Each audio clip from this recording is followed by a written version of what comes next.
دوستو، بنی اسرائیل میں ایک بہت ہی عابد نیک شخص رہتا تھا جس نے اپنے بیوی بچوں کو چھوڑ کر رہبانیت اختیار کر لی تھی اور سمندر کے کنارے ایک چٹان پر چھپر بنا کر اللہ کی عبادت میں لگ گیا۔ وہ دن رات اللہ کی عبادت کرتا رہتا۔ اللہ نے اس کے کھانے پینے کے لیے اس چٹان پر یہ انتظام کیا کہ وہاں میٹھے پانی کا ایک چشمہ نکل آیا جس سے اسے ٹھنڈا پانی ملنے لگا، اور وہیں اللہ نے انار کا ایک درخت بھی اگا دیا جس سے بڑے بڑے انار اس کو ملنے لگے۔ وہ روزانہ ایک انار کھاتا اور ایک گلاس پانی پی لیتا اور سارا دن اور ساری رات عبادت میں لگا رہتا۔ اس شخص نے 500 سال کا وقت اسی طرح سے گزار دیا۔ جب اس کے انتقال کا وقت قریب آیا تو اس نے اللہ سے دعا مانگی کہ اے اللہ، میں نے ساری زندگی تیری عبادت میں گزاری ہے، اب میرا آخری وقت آ پہنچا ہے۔ میری خواہش ہے کہ جب میری موت آئے تو میں سجدے کی حالت میں ہوں، اور میرے بدن کو تو قیامت تک محفوظ رکھنا تاکہ جب میں قیامت کے دن اٹھایا جاؤں تو سجدے کی حالت میں اٹھوں۔ اللہ نے اس کی یہ دعا قبول کر لی اور سجدے کی حالت میں اس کا انتقال ہوا۔ حضور اقدس صلی اللہ تعالیٰ علیہ وسلم نے ارشاد فرمایا کہ آج تک اس کا جسم سجدے کی حالت میں موجود ہے، اور اس کے آس پاس اس کی حفاظت کے لیے اللہ نے گھنے درخت پیدا کر دیے ہیں۔ لوگ اس جگہ جاتے ہوئے گھبراتے ہیں۔ اگر لوگ اس مقام تک پہنچ جاتے تو وہ مقام پوجا پاٹ کا مرکز بن جاتا۔ اللہ نے وہاں بڑے بڑے اور گھنے درخت اگا کر لوگوں کے دلوں میں اس جگہ کی ہیبت پیدا کر دی تاکہ لوگ شرک میں مبتلا نہ ہو جائیں۔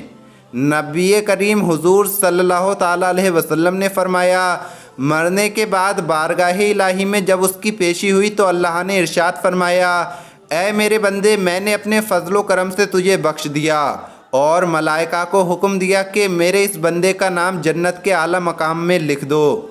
اس آدمی کے دل میں یہ خیال پیدا ہوا کہ میں نے 500 سال تک عبادت کی، بیوی بچوں کو چھوڑ دیا اور ساری دنیا سے بے خبر ہو کر سمندر کے چٹان پر بیٹھ کر عبادت میں لگا رہا، اور آج اللہ فرماتا ہے میں نے تجھے اپنے فضل سے بخش دیا، تو وہ میری عبادت کہاں گئی؟ کم سے کم اللہ پاک میرا دل رکھنے کے لیے ہی یہ کہہ دیتا کہ تیری نمازوں، تیرے روزوں، تیرے ذکر و فکر کی بدولت تجھے بخش دیا، بلکہ اس قدر عبادت کرنے کے باوجود بھی مجھ سے یہ کہا جا رہا ہے میں نے اپنے فضل سے تجھے بخش دیا، گویا کیا میری ساری عبادت بیکار گئیں؟ اللہ پاک جو دلوں میں پیدا ہونے والے خیالوں کو بھی جانتا ہے، اس نے فرشتوں کو حکم دیا کہ بجائے جنت کی طرف لے جانے کے اسے جہنم کی طرف لے جاؤ، لیکن اسے جہنم میں داخل مت کرنا، بلکہ جہنم سے اسے 500 میل کے فاصلے پر رکھو، جہاں پر اس کو جہنم کی آگ کی تپش شدت سے محسوس ہو۔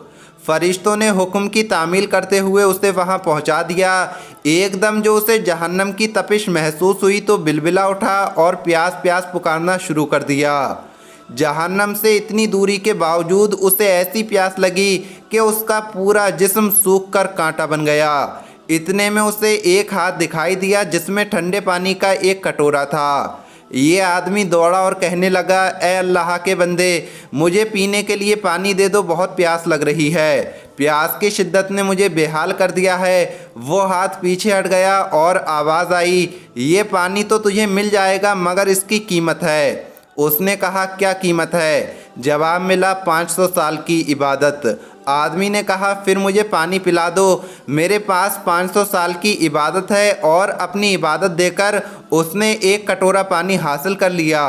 جب پانی پینے کے بعد کچھ جان میں جان آئی تو اللہ نے فرشتوں سے کہا، اس کو واپس میرے پاس لاؤ۔ فرشتوں نے پھر اسے اللہ کے دربار میں پیش کر دیا۔ اللہ پاک نے فرمایا، اے میرے بندے، اب 500 سال کی عبادت تو نے ایک کٹورے پانی کے بدلے میں دے دی، لیکن دنیا میں تو 500 سال تک جو چشمے کا ٹھنڈا پانی پیتا رہا اس کا حساب دے۔ سمندر کی چٹان پر میں نے تیرے لیے اناج کا جو درخت لگا دیا تھا اور تو 500 سال تک اس کا پھل کھاتا رہا، اس کا حساب دے۔ تو نے دنیا میں میری پیدا کردہ ہوا کے جتنے سانس لیے ان کا حساب دے۔ ان کے بدلے میں تیرے پاس کتنی نیکی، کتنی عبادت ہیں۔ میں نے تجھے صحت دی، دیکھنے کو آنکھیں دی، سننے کو کان دیے اور بولنے کو زبان دی۔ اس کے علاوہ ان گنت نعمتیں میں نے تجھے عطا کیں۔